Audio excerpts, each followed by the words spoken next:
Poppy trees.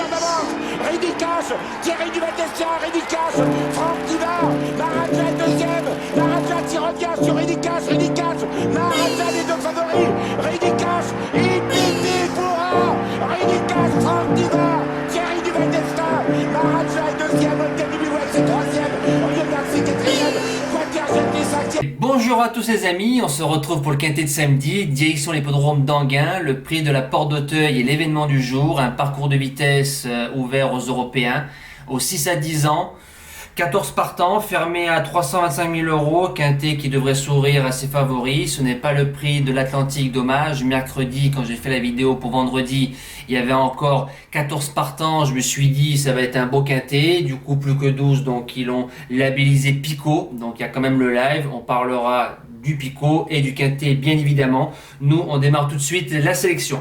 Ma gagnante, ce sera le numéro 6, Fréja Dupont, qui vient de battre un certain Carnaval du Vivier à Lisieux.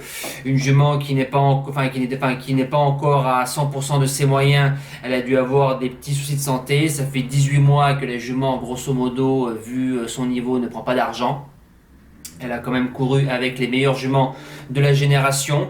Jean-Michel Bazir qui est dessus, avec le numéro 6 c'est un débouche-oreille. Je serais déçu avec la bonne course de ne pas l'avoir tout simplement dans le couplet gagnant. Et j'espère l'avoir triomphé.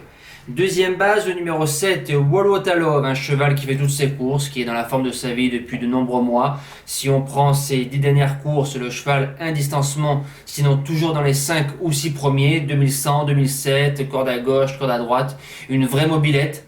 Il a gagné le quintet de référence avec un mauvais numéro, le lot est un petit peu meilleur, derrière la voiture numéro 7, Philippe Dejar va lui donner la bonne course et je serais déçu de ne pas le voir dans les 4. Le Challenger, le numéro 1, Duxor de Guèze, un cheval qui a 6 sur 7 sur les parcours de vitesse, partout en France. Nico Bazir qui est dessus, le fils de Germain Deflore qui est enfin régulier et régulier depuis de nombreux mois, super, vient de s'essayer au trot monté à mon avis pour lui changer les idées.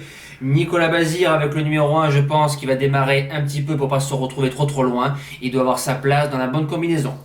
Le premier outsider, le numéro 12, Flashdance, la fille de Maharaja. Alors je vous explique, elle a rien pour elle, elle a que 139 000 € de gain, ferré, deuxième ligne. Mata Brivard était annoncé déféré des 4 sur le 10, César Maggi.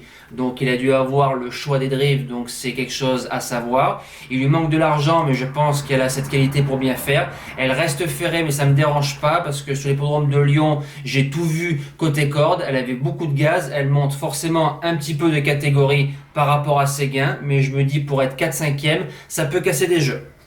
Deuxième outsider qui sera un tout petit outsider, le numéro 9, Martine Debos, qui aura le dos de Duxor de Guèze. Donc malgré son très mauvais numéro, il aura la chance d'avoir un bon dos. Franck Nivard qui le retrouve, on lui remet déféré des postérieurs, alors peut-être son ancienne ferrure pour lui donner du confort. Pour l'instant, c'est 3 distancements lors de ses 4 dernières courses. On peut le racheter largement parce que c'est un cheval qui a de la classe. En 6e position, le numéro 4, BPAM, un cheval qui n'a rien pour lui, grosso modo. Il a 10 ans, il vient d'arriver dans les box de Laurent-Claude Abrivard. En général, quand Laurent-Claude touche à quelque chose, ça se transforme en or. Le cheval court très bien sur la fraîcheur, c'est le deuxième plus riche. On lui met d'entrée de jeu Alex Abrivard, redoutable sur une pointe. Pourquoi pas 5e pour venir traverser les jeux. En 7e position, le numéro 5, Rebel Amateurs, qui vient de s'imposer au courage avec une drive entre guillemets de génie de Jean-Michel Bazir. Il lui a mis le parcours en or, elle s'est imposée, je me répète, au courage. J'ai l'impression qu'il n'y a plus trop de marge, 300 000 € de gain, mais retrouve un parcours de vitesse où je pense qu'elle est meilleure avec Christophe Martens, je dis oui. Et en 8e position, disons que c'est le driver qui a fait la différence, je vous dis pourquoi. Le numéro 2, Donaviva, déféré des 4, bon numéro. Parcours de vitesse, la jument adore, elle a 8 ans, affronte les 6 ans et vu qu'elle revient gentiment en forme, on ne peut pas l'exclure pour être 4-5e. Et en cas de non partant, le numéro 8, Dacha, c'est pas Johan qui est dessus, c'est Jean-Philippe Monclin. Jean-Philippe Monclin est très bon aussi. Il y aurait eu Johan, je l'aurais mis 8e, c'est pas Johan, court à une semaine, il faut faire des choix, on peut la mettre largement dans un champ réduit. Ma seule impasse, le numéro 3, Cocktail des Bois.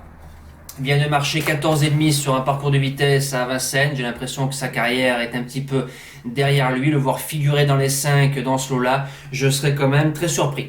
Nous passons au cheval du jour. Alors, mercredi 21 avril, en Réunion 1 course 7, le numéro 15, Capella de Vries, 6e, un départ chaotique. Donc, il a fait en sorte de la laisser bien d'allure. Et dans le premier tournant, on se retrouve à 40 mètres de la tête. Donc, autant vous dire que la course est quasiment finie. Dommage, finit quand même bonne 6e. On espère reprendre les bonnes choses avec Fils d'Eaufort cet après-midi sur Enghien. Et samedi 24 avril, en Réunion 1, course 8, le numéro 7, Elia Derpé, ça fait 2 fois qu'elle m'épate, mais surtout la dernière course, elle retrouve Franck Nivard, qui l'a amené 2 fois dans les 3 sur Vincennes. La dernière fois sur Enghien, c'est Alexandre, elle est pratiquement les 3/4 du parcours nez au vent. Elle a rien lâché dans la ligne droite, je l'ai trouvée très dure, très teigneuse. Là, elles sont 9, c'est un parcours de tenue, c'est encore un bon engagement. Les 2 opposantes, parce que c'est un lot pour femelles, le 9, Alicia Bella, qui a été très malheureuse sur Vincennes, donc faut faire très attention, ça va être la jument à battre. Et le numéro 8, Hacienda de Blary, qui a des bonnes lignes. Donc je pense que c'est 2 concurrentes qu'il faut se méfier. La note, toutes ces lignes sont bonnes. Elle a battu une certaine Errad Banville qui, à l'heure actuelle, marche sur l'eau. Donc je me dis qu'avec une bonne course et Franck Nivard à la drive, ça peut finir dans les 3. Et j'espère l'avoir gagné pour la première fois sur Paris. Elle a triomphé sur Rouen, une belle victoire sur Paris, ce serait mérité. Voilà, je vous souhaite un excellent week-end, un bon visionnage. Merci à tous les amis. Tell me pretty lies, look me in the face. Tell me that you love me, even if it's fake.